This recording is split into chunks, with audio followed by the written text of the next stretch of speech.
Okie dokie, here we have our third person character and we're gonna move it by using C#.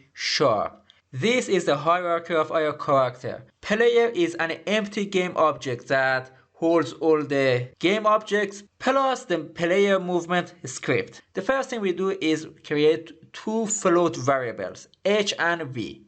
In void update, we give data to each one of them. H equals to input dot get axes, open parentheses, and write horizontal between two double quotation marks, and don't forget to add semicolon at the end. We do the same thing for v. We repeat the code, and instead of h we write v, and instead of horizontal we write vertical. Now we create another method, a fixed update method.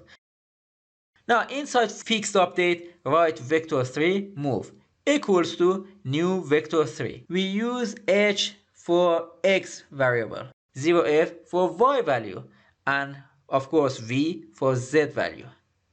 Okay, now in order to move the game object, we simply write transform.position plus equals to move. And since this is about moving, in order to run it smoothly on all types of devices, always multiplies it by time delta time, semicolon. But if you run your game, you realize it doesn't work. It doesn't move. Can you guess why? You have 5 seconds.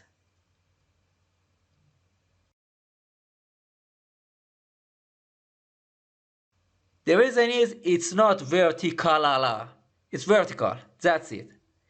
You need to be precise about it. And yes, it's moving, although it's so slow. How to solve it and make it move faster?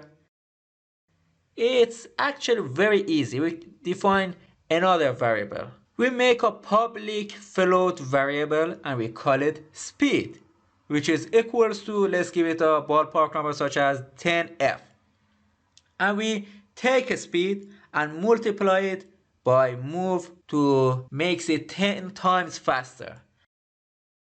And when we run the game, yes, the problem is solved, but still there is a bigger problem. Our character doesn't look at the direction it's moving toward. How to solve it? Very, very simple. First, we need to use quaternion.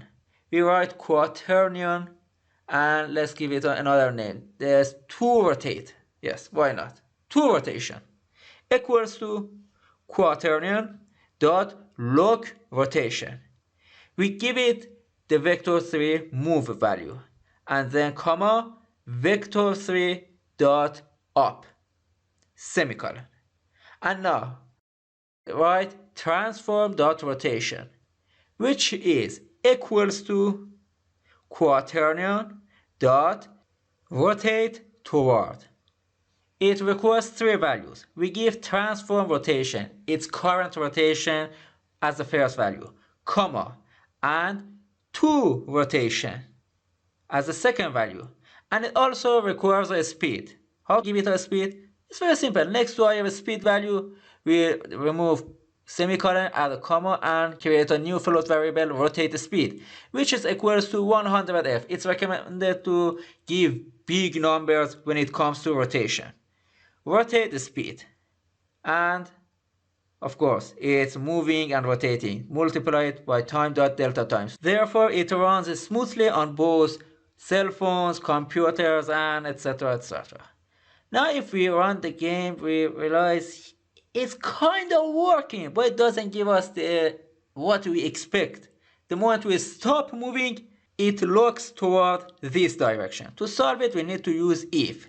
We write if move is not equal to vector3.0, which means when character is moving, then use these lines. Okay? When the character is moving, look at this direction. And now when we run the game, voila, it's working. See? Easy peasy lemon squeezy. However, when it rotates, it's kind of weird. To solve this problem, simply increase the value for rotate speed. Now it looks better, way better.